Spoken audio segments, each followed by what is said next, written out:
everyone, good morning all. Once again, welcome back to my another video on the series. Okay, നമ്മൾ കഴിഞ്ഞ ക്ലാസ്സിൽ discuss ചെയ്തിട്ടുണ്ട് profile writing ആണല്ലേ. അതുപോലെ തന്നെ ഇമ്പോർട്ടൻ്റ് ആയിട്ടുള്ള ഒരു ക്വസ്റ്റ്യൻ ആണ് നോട്ടീസ് മേക്കിംഗ്. ഓക്കെ, നമുക്കറിയാം അല്ലേ, നമ്മൾ പ്രീവിയസ് ക്വസ്റ്റ്യൻ പേപ്പേഴ്സ് ഒക്കെ 8th 9th 10th question paper എടുത്താൽ നോക്കിയാൽ നമുക്കറിയാം നോട്ടീസ് മേക്കിംഗ് മസ്റ്റ് ആയിട്ടും ഉണ്ടാകുന്ന ഒരു ക്വസ്റ്റ്യൻ ആണ്.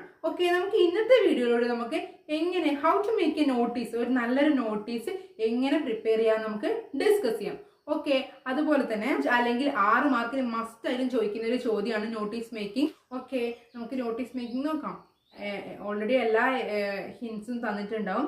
അത് നമ്മൾ ജസ്റ്റ് ഒന്ന് പ്രൊഫൈൽ മേക്കിംഗ് ചെയ്ത പോലെ തന്നെ ജസ്റ്റ് ഒന്ന് അറേഞ്ച് ചെയ്ത് അതിൻ്റെ ആ ഓർഡറിൽ നോട്ടീസിൻ്റെ ഓർഡറിൽ ഒന്ന് സെറ്റാക്കി വെച്ചാൽ 6 അല്ലെങ്കിൽ 5 മാർക്ക് നമുക്ക് ഷുവർ ആയിട്ടും കിട്ടും. ഓക്കെ, അതായത് മാർക്സ് സ്കോർ ചെയ്യാനുള്ള സിമ്പിൾ വഴിയാണ്. അതുപോലെ തന്നെ ഏത് ലെവലിലെ കുട്ടിക്കും തന്നെ മാർക്സ് സ്കോർ ചെയ്യാൻ വേണ്ടി നമുക്ക് യൂസ്ഫുൾ ആണ്. ഓക്കെ, നമുക്ക് ഇന്നത്തെ വീഡിയോയിലിട്ട് നോട്ടീസ് മേക്കിംഗ് നോക്കാം. Are you ready?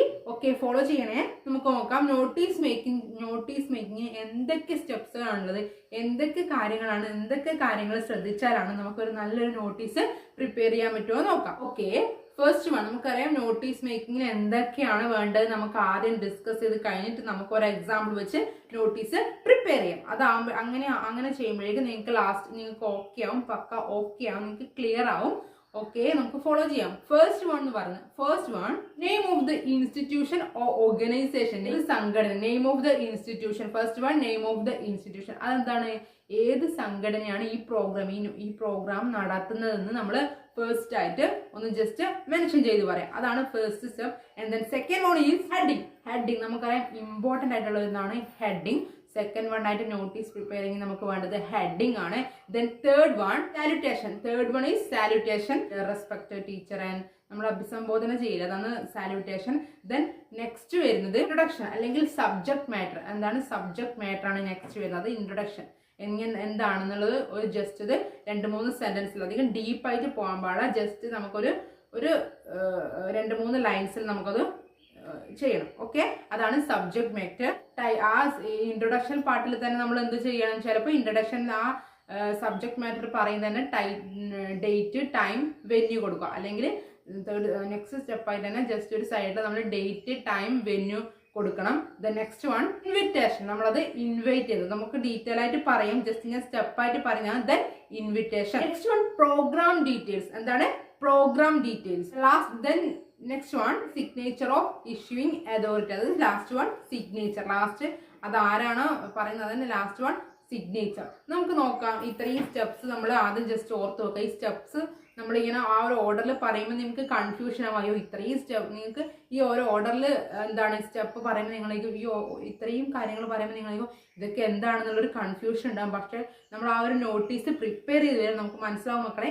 ഏറ്റവും സിമ്പിളാണ്, കാരണം പ്രൊഫൈലിനേക്കാൾ ഏറ്റവും സിമ്പിളായിട്ട് തന്നെ നമുക്ക് മാർക്സ് സ്കോർ ചെയ്യാൻ പറ്റും. ഓക്കെ, നമുക്ക് ഓരോ സ്റ്റെപ്പ് ബൈ എന്താണെന്ന് നമുക്ക് ആദ്യം പറയാം. എങ്ങനെയാണ് പ്രൊഫൈൽ ഉണ്ടാക്കുക നമുക്ക് ഫസ്റ്റ് നോക്കാം. ഫസ്റ്റ് നമ്മൾ എഴുതുമ്പം ഒരു ബോക്സിലാക്കി വെക്കാൻ ശ്രദ്ധിക്കുക. നമ്മൾ ആ ബോക്സിലാക്കി വെക്കുന്നതിന് നമുക്കൊരു 1/2 മാർക്ക് കിട്ടും. ഒന്നുകിൽ നമ്മൾ ഫസ്റ്റ് ആദ്യം തന്നെ ബോക്സ് വരക്കുക, എന്നിട്ട് ലാസ്റ്റ് ഭാഗം വരക്കരുത്. കാരണം നമുക്കത് എത്ര എഴുതാനുണ്ടാവും നമുക്കറിയാലോ. ഫസ്റ്റ് ബോക്സ് വരക്കുക, അല്ലെങ്കിൽ എഴുതി കഴിഞ്ഞിട്ട് ലാസ്റ്റ് ബോക്സ് വരക്കുക, നിങ്ങളെ ചോയ്സ്. ഓക്കെ, ഫസ്റ്റ് വൺ നമ്മൾ എന്ത് എഴുതാം, ഒന്നുകിൽ ബോക്സ് വരച്ചിട്ടാണെങ്കിൽ, അതായത് ഫസ്റ്റ് ഈ 3 സൈഡും വരച്ചിട്ടാണ് നമ്മൾ എഴുതുന്നുണ്ടെങ്കിൽ ഫസ്റ്റ് മേലെ തന്നെ നമ്മൾ എന്ത് ഏത് സംഘടന, ഏത് ഇൻസ്റ്റിറ്റ്യൂഷൻ ആണ് ഈ പ്രോഗ്രാം നടത്തുന്നത് നമ്മൾ ജസ്റ്റ് ചെറിയൊരു അക്ഷരം, അതായത് ചെറുങ്ങനെ ആ നോട്ടീസിന്റെ മേലെ നമ്മൾ എഴുതുക. നമുക്ക് പറയാം, ഇവിടെ ഞാനൊരു എക്സാമ്പിൾ വരാം. നമ്മളെ ലിറ്റററി ക്ലബിന്റെ ഇനോഗ്രേഷൻ പ്രോഗ്രാം ആണ് നമ്മൾ കണ്ടക്ട് ചെയ്യുന്നത് വിചാരിക്കുക. ഇംഗ്ലീഷ് ലിറ്റററി ക്ലബിന്റെ ഇനോഗ്രേഷൻ ആണ് നമ്മൾ നോട്ടീസ് പ്രിപ്പയർ ചെയ്യുന്നത് വിചാരിക്കുക. അപ്പൊ നമ്മൾ ഫസ്റ്റ് എന്ത് ചെയ്യുക, അത് ആരായിരിക്കും പ്രോഗ്രാം കണ്ടക്ട് ചെയ്യുന്ന, സ്കൂളിന്റെ ഇംഗ്ലീഷ് ക്ലബ്ബ് ഓർഗനൈസ് ചെയ്യുന്ന പ്രോഗ്രാം ആയിരിക്കും അല്ലേ. കാരണം ലിറ്റററി ക്ലബിന്റെ ഇനോഗ്രേഷൻ എന്നുള്ളൊരു ടോപ്പിക് വെച്ചിട്ടാണ് നമ്മളൊരു എക്സാമ്പിൾ പറയുന്നത്. ഓക്കെ, അപ്പൊ ഇത് ആരാണ് കണ്ടക്ട് ചെയ്യുന്നത്, സ്കൂളിന്റെ ഇംഗ്ലീഷ് ക്ലബ്ബാണ് ഈ പ്രോഗ്രാം കണ്ടക്ട് ചെയ്യുന്നത്. നമുക്ക് ക്വസ്റ്റ്യനിൽ തന്നെ ഉണ്ടാവും ഇത് ആരാണ് കണ്ടക്ട് ചെയ്യുന്നത്. അപ്പൊ നമ്മളവിടെ മേലെ ആ ഒരു ബോക്സിന്റെ മേലെ നമ്മൾ എന്ത് ചെയ്തോ, English club of ABC school Kannur, അല്ലെങ്കിൽ English club of ABC school Thrissur. Then ഏത് ഡിസ്ട്രിക്റ്റും നമുക്ക് എഴുതാം. സ്കൂൾ ABC എന്ന് കൊടുത്താൽ മതി, അല്ലെങ്കിൽ നിങ്ങൾക്ക് ഇഷ്ടമുള്ള ഏതെങ്കിലും നമുക്കൊരു സ്കൂൾ മെൻഷൻ ചെയ്ത് പറയണ്ട അല്ലേ. Okay, English club of ABC school Kannur, അതിന് മേലെ അങ്ങ് എഴുതാം. ഓക്കെ, ഫസ്റ്റ് സ്റ്റെപ്പ് കംപ്ലീറ്റ് ആയേ നമുക്ക് ഒരു മാർക്ക് നമ്മൾ സ്കോർ ചെയ്തു. ഓക്കെ, ഇനി ദെൻ നമുക്ക് നെക്സ്റ്റ് വേണ്ടത് എന്താണ്, what is this note, what is the topic, എന്താണ് അതിന്റെ സബ്ജക്ട്, അല്ലെങ്കിൽ വാട്ട് ഈസ് ദ സബ്ജക്ട്, എന്താ സബ്ജക്റ്റ്? ലിറ്റററി ക്ലബിന്റെ ഇനോഗ്രേഷൻ അല്ലെ, ഇംഗ്ലീഷ് ലിറ്റററി ക്ലബിന്റെ ഇനോഗ്രേഷൻ പ്രോഗ്രാം ആണ് നമ്മൾ കണ്ടക്ട് ചെയ്യുന്നത്. ക്ലിയർ? ഞാൻ നിങ്ങൾക്ക് ഒരു എക്സാമ്പിൾ തരുന്നതാണ്. ഓക്കെ, ഇനോഗ്രേറ്റ് ചെയ്യാൻ വരുന്നത് സ്കിൻ ബോണ്ട് എന്ന റൈറ്റർ ആണ് ഇനോഗ്രേറ്റ് ചെയ്യാൻ വരുന്നത്. നമ്മൾ ആദ്യം ഓർത്തോക്കെ. ദെൻ നമ്മൾ നെക്സ്റ്റ് സ്റ്റെപ്പ് എന്താണ്? ഹെഡിങ് ആണ്. എന്താ ഹെഡിങ്? നമ്മൾ പറഞ്ഞ എക്സാമ്പിൾ എന്താ? ലിറ്റററി ക്ലബിന്റെ, ഇംഗ്ലീഷ് ലിറ്റററി ക്ലബിന്റെ ഇനോഗ്രേഷൻ ആണ്. അപ്പൊ നമ്മൾ എന്ത് കൊടുക്കും? English literary club inauguration, English literary club inauguration എന്ന് കൊടുക്കുക. ഓക്കെ, അതെന്ത് ചെയ്യണം? നമ്മൾ ഹെഡിങ് ആണ് കൊടുക്കുന്നത്, നോട്ടീസിന്റെ ഹെഡിങ് ആണ് നമ്മൾ കൊടുക്കുന്നത്. അതൊക്കെ നിങ്ങൾക്ക് ഫുൾ ക്യാപ്സിൽ എഴുതാൻ പറ്റും, അത്രയും നല്ലതാണ്. നല്ല കുറച്ച് വലുതായിട്ട് വലുപ്പത്തിൽ ഹെഡിങ് നമ്മൾ കൊടുക്കുക, സെൻട്രൽ ആയിട്ട് കൊടുക്കുക. അപ്പൊ തന്നെ നമുക്ക് 1 മാർക്സ് നമുക്ക് കിട്ടും. കാരണം നമ്മൾ 2 സ്റ്റെപ്പ് കംപ്ലീറ്റ് ചെയ്തല്ലേ. ആ ഒരു topic English literary club inauguration നമ്മൾ വലിയ സെൻട്രൽ ആയിട്ട് വലിയ അക്ഷരത്തിൽ വലിയ എന്ത് ചെയ്യുക, അത് എഴുതി വെക്കുക. ഓക്കെ, അപ്പോൾ തന്നെ നോക്കുന്നവർക്ക് ഒരു ഇംപ്രഷൻ ഉണ്ടാവും. നോട്ടീസിന്റെ ഏകദേശമുള്ള ഫോർമുല കുട്ടി ഫോളോ ചെയ്തിന് എന്നുള്ളൊരു ഇംപ്രഷൻ നമ്മളിൽ ഉണ്ടാവും. ഓക്കെ, ഈ നെക്സ്റ്റ് സ്റ്റെപ്പ് എന്താണ്? സാലുട്ടേഷൻ. എങ്ങനെ നോക്കിയത്? ഡിയർ, ഒന്നിക്കൽ നമ്മൾ ഇങ്ങനെ respected teachers and my dear friends, അല്ലെങ്കിൽ എന്ത് ചെയ്യുക? ഒന്നിക്കൽ നമുക്ക് respected teachers and my dear friends, അല്ലെങ്കിൽ എങ്ങനെ സാല്യൂട്ട് ചെയ്യുക? Dear teachers and student, dear teachers and student, അല്ലെങ്കിൽ respected teachers and my dear student. Clear? ഇതേ ഓർഡറിൽ നിങ്ങൾ പഠിച്ചു വെക്കുക മക്കളെ. ഫസ്റ്റ് നമ്മൾ ആരാണോ ആ ഒരു പ്രോഗ്രാം നടത്തുന്നത് ചെറുങ്ങനെ മേലെ എഴുതി വെക്കുക, ഒരു സെൻട്രലായിട്ട് മേലെ നമ്മൾ എഴുതി വെക്കുക. ദെൻ സെൻട്രലായിട്ട് സെൻട്രലായിട്ട് അത്യാവശ്യം നല്ല വലുപ്പത്തിൽ ഹെഡിങ് കൊടുക്കുക അല്ലെ. നമ്മളിവിടെ എടുത്ത എക്സാമ്പിൾ എന്നാ? ലിറ്റററി ക്ലബ് ഇനോഗ്രേഷൻ നമ്മൾ എടുത്തു. അപ്പൊ ലിറ്റററി ക്ലബ് ഇനോഗ്രേഷൻ മിഡിലായിട്ട് കൊടുക്കുക. ദെൻ സാല്യൂട്ടേഷൻ എന്നാ? ഡിയർ ടീച്ചേഴ്സ് ആൻഡ് ഫ്രണ്ട്സ്, അല്ലെങ്കിൽ respected teachers and my dear friends. അതാണ്. അത് നമ്മൾ അതേ ഓർഡറിൽ പഠിച്ചു വെക്കുക. അതൊന്നും നമുക്ക് മറന്നുപോകില്ല അല്ലെ. അതൊക്കെ പെട്ടെന്ന് തന്നെ നമുക്ക് ഓർത്തെടുക്കാൻ പറ്റുന്നത്, വലിയ കൺഫ്യൂഷൻ ആയിട്ടുള്ള ഒരു കാര്യമില്ല. നമുക്ക് മാർക്സ് സ്കോർ ചെയ്യാനുള്ള എളുപ്പ വഴിയാണ്. ഇതൊക്കെ നമുക്ക് പെട്ടെന്ന് ഓർക്കാൻ പറ്റും. ഇനിയാണ് സബ്ജക്ട് മാറ്റർ വരുന്നത്. കുറച്ച് ഇമ്പോർട്ടൻ്റ് ആണ്, എന്നാൽ പഠിക്കാനുമില്ല. കുറച്ച് സെന്റൻസ്, കുറച്ച് ഓർഡർ നമ്മൾ ബൈ ഹാർട്ട് ചെയ്ത് വെച്ചാൽ നമുക്ക് അതേ ഓർഡറിൽ എഴുതിയാൽ തന്നെ കംപ്ലീറ്റ് മാർക്സ് നമുക്ക് സ്കോർ ചെയ്യാൻ പറ്റും. ഓക്കെ, ഇൻട്രൊഡക്ഷൻ സബ്ജക്ട് മാറ്റർ നമുക്ക് നോക്കാം. അപ്പൊ നമ്മൾ എന്താണ് ആദ്യം തന്നെ ആരാണ് ഇത് നടത്തുന്ന ഇൻസ്റ്റിറ്റ്യൂഷൻ, ഓർഗനൈസേഷൻ പറഞ്ഞു. ദെൻ ഹെഡിങ് കൊടുത്തു, സാല്യൂട്ടേഷൻ ചെയ്തു. ദെൻ നെക്സ്റ്റ് വന്നത് സബ്ജക്ട് മാറ്റർ ആണ്. എങ്ങനെയാണത് നമ്മൾ എഴുതാൻ നോക്കാം. അതേ ഓർഡറിൽ നിങ്ങൾ പഠിച്ചാൽ മതി. ക്വസ്റ്റ്യനിൽ എന്താ പ്രോഗ്രാമും ഇവിടെ വെച്ച് നടക്കുന്നതൊക്കെ ക്വസ്റ്റ്യൻ ഉണ്ടാവും അല്ലെ. ക്വസ്റ്റ്യൻ നമ്മളിങ്ങനെ ഇത് ആരാ നടത്തുന്നത്? ABC സ്കൂൾ അല്ലെ. The English club of ABC school. ഇപ്പം നമുക്ക് ക്വസ്റ്റ്യൻ, നമ്മളിപ്പം എക്സാമിന് എടുത്തത് ABC സ്കൂളാണ്. ഇംഗ്ലീഷ് ലിറ്റററി ക്ലബിന്റെ ഇനോഗ്രേഷൻ ചെയ്യാൻ വേണ്ടിയിട്ടുള്ള നോട്ടീസാണ് നമ്മൾ പ്രിപ്പയർ ചെയ്യുന്നത്. നമ്മൾ ഓക്കെ, അതുകൊണ്ട് എന്ത് ചെയ്യുക? The English club of ABC school. നിങ്ങളെ ക്വസ്റ്റ്യനിൽ ആരാണോ നടത്തുന്നത് വെച്ചാൽ അത് അവരെ വെച്ച് ആദ്യം സ്റ്റാർട്ട് ചെയ്യുക. The English Club of ABC School Kannur has decided to conduct. Clear? ആ ഒരു ഓർഡറിൽ തന്നെ പഠിച്ചു നോക്കാം മക്കളെ. The English club of ABC school Kannur has decided to conduct. ആ ഒരു ഓർഡർ നമ്മുടെ മനസ്സിലുണ്ടെങ്കിൽ ആ വേർഡ് നമ്മൾ പെട്ടെന്ന്, ആ ഒരു സെന്റൻസ് നമ്മൾ ബൈ ഹാർട്ട് ചെയ്യുക. നമുക്ക് പെട്ടെന്ന് പെട്ടെന്ന് മനസ്സിലാവും ചെയ്യും. അതുപോലെ തന്നെ അധികം കൺഫ്യൂഷൻ ആക്കാനും ഇല്ല. ആദ്യം ആരാ നടത്തുന്നത്? The English club of ABC school Kannur has decided to conduct. എന്താ? അത് മാത്രമേ പഠിച്ചോണ്ട്, ബാക്കി എന്താണ് നമുക്ക് ക്വസ്റ്റ്യൻ ഉണ്ടല്ലേ. ആദ്യത്തേതും ഉണ്ട്, ആരാ നടത്തുന്നത് നമുക്ക് മനസ്സിലാവും. ദെൻ എന്താണ് കണ്ടക്ട് ചെയ്യുന്നത് നമുക്കറിയാം, അതും നമുക്ക് പഠിച്ചു വെക്കേണ്ട ആവശ്യമില്ല. ഈ ഒറ്റൊരു സെന്റൻസ് മാത്രമേ നമ്മൾ ഓർക്കണ്ടു. The English club of ABC school Kannur has decided to conduct English literary club inauguration in school auditorium.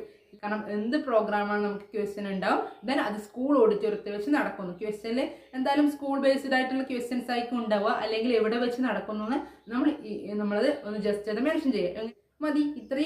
ഇത്രയും ആയാൽ തന്നെ നമുക്ക് പകുതിയായി. ഓക്കെ, ഇൻട്രൊഡക്ഷൻ നമ്മൾ ഒരുപാട് നീട്ടാൻ പാടില്ല. ഷോർട്ട് ആക്കിയിട്ട് നമ്മൾ എന്ത് ചെയ്യുക? കാര്യങ്ങൾ പറയണം, ഷോർട്ട് ആക്കി പറയണം. Then place date venue. Then next എന്താ, ആരാണ് ഇനോഗ്രേറ്റ് ചെയ്യാൻ വരുന്നത് അത് നമ്മൾ എഴുതുക അല്ലെ. റസ്കിൻ ബോണ്ട്, റസ്കിൻ ബോണ്ട് നമ്മൾ നെക്സ്റ്റ് എഴുതുക. Ruskin Bond renowned Indian English writer, Ruskin Bond renowned Indian English writer will inaugurate the programme, will inaugurate the programme. അതായത് ഇന്ത്യൻ ഇംഗ്ലീഷ് ഫേമസ് ആയിട്ടുള്ള ഇന്ത്യൻ ഇംഗ്ലീഷ് റൈറ്റർ ആയ Ruskin Bond ആണ് will inaugurate the programme. അങ്ങനെ inauguration ആണ് നോട്ടീസിലുള്ളത്, നിങ്ങൾ ഇങ്ങനെ എഴുതണം. ഓക്കെ, ഇനി നമ്മൾ എന്ത് ചെയ്താ, ടൈം ഡേറ്റ് വെന്യൂ. ഡേറ്റ് എത്ര നമുക്ക് കൊടുക്കുക, date 10 December 2024. then time 10 AM. Venue സ്ഥലം, വെന്യൂ സ്കൂൾ ഓഡിറ്റോറിയം. വെന്യൂ എവിടെയാണ്, സ്കൂൾ ഓഡിറ്റോറിയം. ക്ലിയർ. ലാസ്റ്റ് എന്താ, ഇൻവൈറ്റ് ചെയ്യുക. ഇങ്ങനെയൊക്കെ എഴുതി നമ്മൾ ഓൾ ആർ വെൽക്കം, എല്ലാവർക്കും സ്വാഗതം. ലാസ്റ്റ് എഴുതി കഴിഞ്ഞിട്ടാകുമ്പോൾ ലാസ്റ്റ് ഓൾ ആർ വെൽക്കം എന്ന് നമ്മൾ എഴുതുക. ഓക്കെ, ഇത്രയും സ്റ്റെപ്പായ പകുതി നോട്ടീസായി. നെക്സ്റ്റ് നമുക്ക് എന്താ നെക്സ്റ്റ് വരുന്നത്, നമുക്കറിയാം നോട്ടീസിൽ കുറെ സ്റ്റെപ്പായിട്ട് പ്രോഗ്രാം ഡീറ്റെയിൽസ് ഉണ്ടാവും അല്ലെ. നെക്സ്റ്റ് വരുന്നത് എന്താ, പ്രോഗ്രാം ഡീറ്റെയിൽസ്. അത് സിമ്പിൾ ആണ്. ഇത്ര വരെ എഴുതി കഴിഞ്ഞാൽ പിന്നെ പ്രോഗ്രാം ഡീറ്റെയിൽസ് നമ്മൾ എഴുതാൻ സിമ്പിൾ ആണ്. പ്രോഗ്രാം അതിന്റെ താഴെയായിട്ട് പ്രോഗ്രാം ഡീറ്റെയിൽസ് മിഡിലായിട്ട് എഴുതുക. ഇങ്ങനെ പ്രോഗ്രാം ഡീറ്റെയിൽസ് എഴുതി വെക്കുക. ദെൻ നിങ്ങൾ നോക്കുക മക്കളെ. ഓക്കെ, വേണമെന്ന വെൽക്കം സ്പീച്ച്. വെൽക്കം സ്പീച്ച് സ്വാഗത പ്രസംഗം. അതാരായിരിക്കും ചെയ്യുക, വെൽക്കം സ്പീച്ച് ആരാ ചെയ്യുക, നമ്മൾ വെൽക്കം ചെയ്യുന്ന ആളായിരിക്കും അല്ലെ. ഇംഗ്ലീഷ് ക്ലബ്ബ് സെക്രട്ടറി, ഈ പ്രോഗ്രാം നടത്തുന്ന ആളായിരിക്കും വെൽക്കം ചെയ്യുക അല്ലെ. അത് നോക്കാം, വെൽക്കം സ്പീച്ച് എന്ന് പറയുമ്പോൾ സ്വാഗത പ്രസംഗം ഈ പ്രോഗ്രാം കണ്ടക്ട് ചെയ്ത ആളായിരിക്കും അല്ലെ. അതാരാണ്, ആ ഏത് ഓർഗനൈസേഷന്റെ, ഇംഗ്ലീഷ് ക്ലബ് സെക്രട്ടറി അല്ലെ. ഇൻവൈറ്റ് ചെയ്യുന്നത് നമുക്ക് ഇംഗ്ലീഷ് ക്ലബ് സെക്രട്ടറി എഴുതാം. English club secretary welcome speech first ഓർഡറിൽ തന്നെ പഠിക്കുക. ഫസ്റ്റ് വെൽക്കം, അത് നിങ്ങൾക്ക് അറിയില്ലെങ്കിൽ നിങ്ങൾ ആ ഓർഡറിൽ തന്നെ ബൈഹാർട്ട് ചെയ്ത് പഠിക്കുക. Welcome speech English club secretary. Next വരുന്നത് എന്താ, പ്രസിഡൻഷ്യൽ അഡ്രസ്. പ്രസിഡൻഷ്യൽ അഡ്രസ് അതാരാ, അധ്യക്ഷ പ്രസംഗം. അത് പിയും എലും ക്യാപ്സിൽ എഴുതണം. വെൽക്കം സ്പീച്ചിൽ WSLM ക്യാപ്സ് തന്നെ എഴുതണം മക്കളെ. വലിയ എഴുതണം, എന്നാലും നമുക്ക് അത് അത്യാവശ്യം ഒരു വലിപ്പത്തിൽ നല്ല ഭംഗിയിൽ എഴുതി വെക്കുക. ദെൻ പ്രസിഡൻഷ്യൽ അഡ്രസ് ആരാ ചെയ്യാം, ഹെഡ് മാസ്റ്റർ അല്ലെങ്കിൽ പ്രിൻസിപ്പൾ. ഹെഡ് മാസ്റ്റർ അല്ലെങ്കിൽ പ്രിൻസിപ്പൾ. നെക്സ്റ്റ് ഇമ്പോർട്ടന്റ് ആയിട്ടുള്ളത് ഇനോഗുറേഷൻ. ഉദ്ഘാടനം. നോക്കുക മക്കളെ, ഇനോഗുറേഷൻ നമ്മൾ എഴുതുമ്പോൾ അത് കുറച്ച് വലുപ്പത്തിൽ ഫുൾ ക്യാപ്സിൽ എഴുതാൻ പറ്റി അത്രയും നല്ലത്. കാരണം നമുക്ക് പെട്ടെന്ന് തന്നെ അത് നമുക്ക് ക്യാച്ച് ചെയ്യാൻ പറ്റും. പെട്ടെന്ന് തന്നെ നമുക്ക് വായിച്ചാൽ അത് പെട്ടെന്ന് ഇനോഗുറേഷൻ നമ്മൾ കണ്ണിൽ പെടണം. അത് അത്രയും, കാരണം അത് കുറച്ച് വലുപ്പത്തിൽ എഴുതണം. ഓക്കെ, ഇനോഗുറേഷൻ ആരാ ചെയ്തത്, റസ്കിൻ ബോണ്ട് അല്ലെ. നമ്മൾ ആദ്യമേ അത് പറഞ്ഞു, famous Indian English writer Ruskin bond ആണെന്ന് നമ്മൾ ആദ്യത്തിലെ ക്വസ്റ്റ്യൻ തന്നെ പറഞ്ഞു അല്ലെ. അത് റസ്കിൻ ബോണ്ട് എന്നതും ക്യാപ്സിൽ തന്നെ നമുക്ക് പെട്ടെന്ന് അട്രാക്ട് ചെയ്യുന്ന വിധത്തിൽ എഴുതി വെക്കണം. Okay, felicitation. ഫെലിസിറ്റേഷൻ എന്ന് പറഞ്ഞാൽ ആശംസകൾ കൊടുക്കുക. ഫെലിസിറ്റേഷൻ ആരാണ് ഫെലിസിറ്റേഷൻ കൊടുക്കാൻ നോക്കാം നമുക്ക്, PTA പ്രസിഡന്റ് അല്ലെങ്കിൽ ഏതെങ്കിലും ടീച്ചർ ആയാലും കുഴപ്പമില്ല. PTA പ്രസിഡന്റ് അല്ലെങ്കിൽ ടീച്ചർ ആയാലും കുഴപ്പമില്ല, ഏതെങ്കിലും.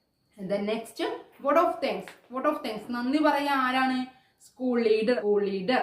ഓക്കെ, ദെൻ നമ്മൾ എന്ത് ചെയ്യുക, നമ്മൾ ഈ ഒരു നോട്ടീസ് എപ്പോഴാണ്, ഇത്രയും എഴുതിയാൽ തന്നെ നോട്ടീസ് ഒക്കെ കംപ്ലീറ്റ് ആയി. ആൻഡ് ദെൻ നെക്സ്റ്റ് നമ്മൾ ലെഫ്റ്റ് സൈഡിലായിട്ട് ഈ നോട്ടീസ് എപ്പോഴാണ് പബ്ലിഷ് ചെയ്തിരുന്നത് നമ്മൾ അതിന്റെ കുറച്ച് ഇൻഫർമേഷൻ കൊടുക്കുക. അതായത് ഏത് പ്ലേസ്, നമ്മൾ കണ്ണൂർ ഇന്ന ഡേറ്റിൽ, അതായത് നോട്ടീസ് അടിക്കുന്നത് നോട്ടീസ് നമ്മൾ ഏകദേശം ഒരു 2-3 ആഴ്ച മുന്നേ അടിക്കുക അല്ലെ. അപ്പൊ ആ ഒരു ഡേറ്റ് നമ്മൾ കൊടുക്കുക. കണ്ണൂർ, ഇപ്പൊ നമ്മൾ നേരത്തെ കൊടുത്ത ഡേറ്റ് 10 ജനുവരി ആണെങ്കിൽ November 10, 2024 നമ്മൾ കൊടുക്കുക. ദെൻ റൈറ്റ് സൈഡിലായിട്ട് സെക്രട്ടറി ഇംഗ്ലീഷ് ക്ലബ് എന്ന് സൈൻ അപ്പ് ചെയ്യുക. Secretary English club. ഓക്കെ, ഇത്രയും കാര്യങ്ങൾ ഓക്കെ മക്കളെ. സിമ്പിൾ ആയിട്ടുള്ള ഒരു അടിപൊളി നോട്ടീസ് നിങ്ങൾക്ക് കിട്ടും. 5 അല്ലെങ്കിൽ 6 മാർക്ക് നിങ്ങൾക്ക് മസ്റ്റ് ആയിട്ടും കിട്ടും. നിങ്ങൾ ഒരു ഡൗട്ടും വേണ്ട, കംപ്ലീറ്റ് ആയത്. കാരണം ഓർക്കാൻ മാത്രം ഒന്നുമില്ല. Welcome speech, presidential address, inauguration, felicitation, vote of thanks, ആ ഒരു ഓർഡറിൽ തന്നെ പഠിക്കുക. പിന്നെ അത് ആരൊക്കെയാണ് നമുക്കത് ഊഹിക്കാൻ പറ്റും. അത് ആരൊക്കെയാണ് നമുക്ക് മനസ്സിലാവും. ദെൻ ഫസ്റ്റ് ഇൻട്രൊഡക്ഷനും പ്രോഗ്രാം ഡീറ്റെയിൽസ് മാത്രമാണ് നമ്മൾ കുറച്ചൊന്ന് ഹൈലൈറ്റ് ചെയ്ത് നോക്കേണ്ടത്. ബാക്കിയൊക്കെ നമുക്ക് സിമ്പിൾ ആണ്. നോട്ടീസ് മേക്കിംഗ് സിമ്പിൾ അല്ലേ. ഓക്കെ, ഇത്രയും കാര്യങ്ങൾ നിങ്ങളൊന്ന് ഡീറ്റെയിൽ ആയിട്ട് ഹൈലൈറ്റ് ചെയ്ത് നോക്കിയാൽ തന്നെ നിങ്ങൾക്ക് എന്തായാലും നോട്ടീസിന് ഫുൾ മാർക്സ് കിട്ടും. ഓക്കെ, നമുക്ക് നമുക്ക് ഒന്നുകൂടെ റിവൈസ് ചെയ്ത് പറയാം. ഓക്കെ, നമ്മൾ ഫസ്റ്റ് ആരാണോ പ്രോഗ്രാം നടക്കുന്നത് ജസ്റ്റ് മേലെ എഴുതുക. ദെൻ നോട്ടീസ് ടോപ്പിക് ക്യാപ്സിൽ വളരെ ഭംഗിയായിട്ട് എഴുതി വെക്കുക. Then next salutation, dear teachers and my dear friends, അല്ലെങ്കിൽ respected teachers and dear friends. Then introduction part എഴുതുക. ഇന്ന് ആരാണോ തുടങ്ങുന്നതെന്ന് എഴുതുക. The English club of ABC school Kannur has decide to conduct a programme എഴുതുക. ദെൻ ഇനോഗ്രേഷൻ ചെയ്യുന്നതാണെങ്കിൽ ആരാ inaugurate ചെയ്യുന്നതെന്ന് എഴുതുക. ദെൻ ടൈം വെന്യൂ പ്ലേസ് എഴുതുക. ദെൻ ഇൻവൈറ്റ് ചെയ്യുക. ഓൾ ആർ വെൽക്കം എന്ന് പറയാം. ദെൻ പ്രോഗ്രാം ഡീറ്റെയിൽസ് കൊടുക്കുക. എന്തൊക്കെയാണ്? Welcome speech, presidential address, inauguration, vote of thanks. Okay, then നമ്മൾ എപ്പോഴാണ് ഇത് നോട്ടീസ് ഇതാക്കിയത്, നോട്ടീസ് പബ്ലിഷ് ചെയ്തിരുന്ന, ദെൻ സൈൻ അപ്പ് ചെയ്യാം. ഓക്കെ, ഇത്രയും കാര്യങ്ങൾ ചെയ്താൽ അത്രയും കാര്യങ്ങളാണ്, സിമ്പിളാണ്. നിങ്ങൾക്ക് പെട്ടെന്ന് തന്നെ മാർക്ക് സ്കോർ ചെയ്യാൻ പറ്റും. കൂടുതലായിട്ട് കൺഫ്യൂഷൻ ആക്കാൻ ഒന്നുമില്ല. ഓക്കെ, നിങ്ങൾക്ക് നോട്ടീസ് മേക്കിംഗ് ഓക്കെ ആണെന്ന് വിചാരിക്കുന്നു. വീഡിയോ ഇഷ്ടപ്പെട്ടാൽ ഷെയർ ചെയ്യുക, ലൈക്ക് ചെയ്യുക, സബ്സ്ക്രൈബ് ചെയ്യുക. ഓക്കെ.